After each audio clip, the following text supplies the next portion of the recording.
बच्ची बीमार हो गई थी तो मैं जाना चाह रही थी। अगर मेरी बच्ची को वहाँ कुछ हो गया बीमारी से या कुछ हालात से तो मैं तो जीते जी मर जाऊंगी। सरकार से यही कहना चाहती हूँ उसकी हेल्प करें, उसकी बच्ची के पासपोर्ट के उसमें हेल्प करें। हालात कैसे हो रहे हैं कि मेरे बच्चों को कुछ नहीं हो जाए वहाँ इस हालात से कि वो जंग में बीमारी से तो लड़ी रही है, इस जंग में उनको कुछ नहीं हो जाए। मैं नींद आ रही है ना, मेरे को बार बार मैं कॉल लगा रही हूँ तो कॉल भी वहाँ सब बंद हो गए, मगर मेरा दिल नहीं मानता, फिर लगाती हूँ।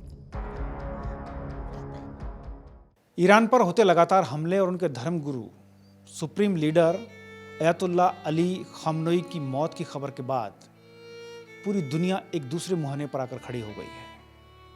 समस्याओं ने अब लोगों के घर के अंदर भी गर करना शुरू कर दिया है। मैं जयपुर के एक ऐसे परिवार के साथ हूँ जहाँ उनकी बच्ची ईरान में है, उनके दामाद ईरान में है, उनकी एक 6 साल की नाती भी ईरान में है।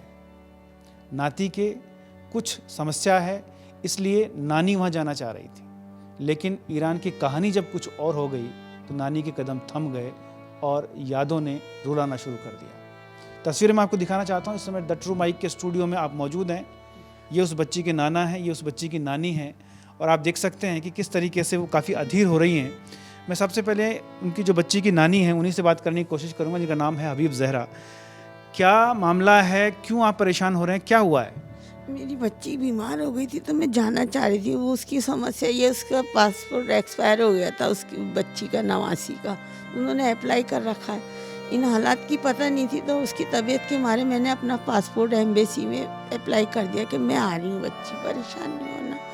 लेकिन अब ये हालात हो गए तो मैं ये चाहती हूँ कि उस बच्ची की मदद करी जाए वहाँ एम्बेसी में और इन्हें यहाँ इंडिया भेज दिया जाए। अगर मेरी बच्ची को वहाँ कुछ हो गया बीमारी से या कुछ हालात से तो मैं तो जीते जी मर जाऊंगी। क्या सुना आपने वहाँ के हालातों के बारे में, क्या हुआ है, क्या पता लगा? वहाँ ये लगा कि वहाँ जगह जगह बम डाल रहे हैं, कुंभ में भी जहाँ मेरी बच्ची रहती वहाँ भी डाले हैं और हमारे इमाम को तो ख़त्म ही कर दिया, हमारे रहबर को। हमारे लिए सबसे बड़ा दुख का तो यही है। फिर उसके बाद बच्ची का तो मैं चाहती हूँ जितने भी इंडियंस हैं उनकी भी मदद करी जाए, उसके सदक़े में भले में हमारा भला, हमारी बच्ची को बुलाया जाए। आपके मेरी रिक्वेस्ट है और विनती है कि मेरी बच्ची को यहाँ बुला दो। सरकार से क्या कहें? सरकार से यही कहना चाहती हूँ उसकी हेल्प करें, उसकी बच्ची के पासपोर्ट के उसमें हेल्प करें, उनको यहाँ इंडिया भेजने में हेल्प करें। मेरी बच्ची के आप देखें, फ़ोटो देखें, हालात कैसे हो रहे हैं। तस्वीरें आ रही हैं, आपको क्या लगता है? ये लगता है कि मेरे बच्चों को कुछ नहीं हो जाए वहाँ इस हालात से कि वो जंग में बीमारी से तो लड़ी रही है, इस जंग में उनको कुछ नहीं हो जाए इस लड़ाई में। तो मैं चाहती हूँ हमारे बच्चों को बुलाया जाए। मेरी रिक्वेस्ट है, मेरी विनती है, एक माँ की विनती है, सबके बच्चे अच्छे रहे, उसके सदक़े में, उसके भले में मेरे बच्चे अच्छे रहें, आप उन्हें बुलाया जाए। मेरी बच्ची बीमार हो गई थी तो मैं जाना चाह रही थी। अगर मेरी बच्ची को वहाँ कुछ हो गया बीमारी से या कुछ हालात से तो मैं तो जीते जी मर जाऊंगी। सरकार से यही कहना चाहती हूँ उसकी हेल्प करें, उसकी बच्ची के पासपोर्ट के उसमें हेल्प करें। हालात कैसे हो रहे हैं कि मेरे बच्चों को कुछ नहीं हो जाए वहाँ इस हालात से कि वो जंग में बीमारी से तो लड़ी रही है, इस जंग में उनको कुछ नहीं हो जाए। मैं नींद आ रही है ना, मेरे को बार बार मैं कॉल लगा रही हूँ तो कॉल भी वहाँ सब बंद हो गए, मगर मेरा दिल नहीं मानता, फिर लगाती हूँ।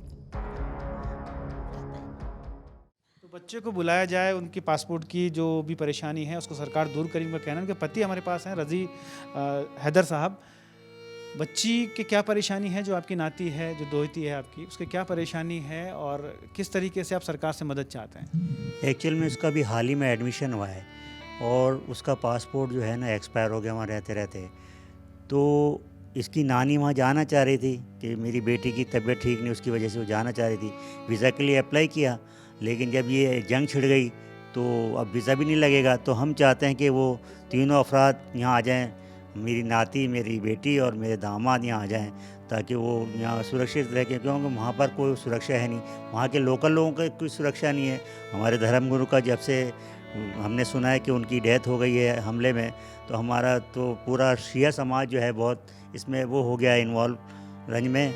और ये हालात कहाँ जाके अच्छे होंगे अभी कुछ कहा नहीं जा सकता, लेकिन लिहाजा हमारी इंडिया गवर्नमेंट से गुजारिश है कि जितने भी इंडियंस वहाँ पर फंसे हुए हैं ईरान में उनको यहाँ बुलवाया जाए, उसमें हमारे बच्चे भी आ जाएंगे। काफ़ी अधीर हो रही हैं आपकी पत्नी, मैंने देखा कि उनकी आँखें भी छलक आ रही हैं। देखिए, माँ की जो ममता होती है ना, वो अंदर से उसको रोने पे मजबूर कर देती है। अभी इनका जब से ये जंग छिड़ी है तब से इनका हाल ये है कि रो रो के हाल इनका बुरा हो रहा है और ये चाहती हैं कि किसी तरह मेरी बच्ची, मेरी बेटी नवासी और मेरे दामाद इंडिया आ जाएं ताकि मैं सुकून पा सकूं। और तब तक ये नहीं आएंगे तो तब तक इनका दिल बेचैन ही रहेगा। और ये जो जंग हुई है एक्चुअल में होनी तो नहीं चाहिए थी, क्योंकि ये जो महीना हमारे रमज़ानों का चल रहा है इसमें वैसे भी जो जंग है ना हराम रखी गई है इस्लाम मज़हब में। मगर अब क्या किया जा सकता है, जो होना था वो हो गया। और मैं तो चाहता हूँ जंग ये जितना जल्दी हो सके ख़त्म हो जाए, क्योंकि इसमें तो बेकसूर लोग ही मारे जाते हैं। तो इसमें तो ईरान या अमेरिका जो भी पहल करेंगे जंग तो ख़त्म होनी चाहिए। बातों से मसले हल होंगे, जंग से कभी कोई मसले हल नहीं होते, बातचीत के। जंग से मसले हल नहीं होते हैं। आप रोइए मत, आप विश्वास रखिए, हम कोशिश करेंगे और आपकी बात पहुंचाएंगे। मेरी बच्ची को बुला दीजिए आप, उसके बच्ची के पासपोर्ट में हेल्प करें एम्बेसी, और उसका जल्द से जल्द प्रोसीजर करें और मेरी बच्ची को इंडिया भेज दीजिए। मेरा यही कहना है। ना मुझे दिन रात में नींद आ रही है, ना मेरे को बार बार मैं कॉल लगा रही हूँ तो कॉल भी वहाँ सब बंद हो गए, मगर मेरा दिल नहीं मानता, फिर लगाती हूँ मगर वहाँ उठाता ही नहीं कोई। अगर आप बुला दीजिए मेरी बच्ची को, मेरा दिल बहुत बेचैन है। रमज़ान का महीना है और हम भी दुआ करेंगे कि इनकी बच्ची जल्द से जल्द वापस लौटे, सरकार उसके लिए बेहतर इंतजाम करें और इन आंसुओं पर जो है वो विराम लगे और वो बच्ची अपने घर जल्द से जल्द लौट कर आए, ये आंसू थमें। क्योंकि इस पाक महीने में अगर एक माँ इस तरह से रोती है तो फिर तकलीफ़ें ज़्यादा बढ़ जाती हैं। ये सियासतें हैं जो खून खराबा करती हैं, लेकिन हम एक ऐसे मुल्क में रहते हैं जो शांति का पूरी दुनिया में एक बड़ा प्रतीक है और उम्मीद करेंगे कि उसी शांति के चलते सरकार इन आंसुओं को सुनेगी, जो एक माँ रो रही है उस वेदना को सुनेगी और उस बच्ची को जल्द से जल्द घर लाने की व्यवस्था होगी। Bhanwar Pushpendra, the true mic, Jaipur. मेरी बच्ची बीमार हो गई थी तो मैं जाना चाह रही थी, तो मेरी बच्ची को वहाँ कुछ हो गया बीमारी से या कुछ हालात से, तो मैं तो जीते जी मर जाऊंगी। सरकार से यही कहना चाहती हूँ उसकी हेल्प करें, उसकी बच्ची के पासपोर्ट के उसमें हेल्प करें। हालात कैसे हो रहे हैं कि मेरे बच्चों को कुछ नहीं हो जाए वहाँ इस हालात से, कि वो जंग में बीमारी से तो लड़ी रही है, इस जंग में उनको कुछ नहीं हो जाए। मैं नींद आ रही है ना, मेरे को बार बार मैं कॉल लगा रही हूँ तो कॉल भी वहाँ सब बंद हो गए, मगर मेरा दिल नहीं मानता, फिर लगाती हूँ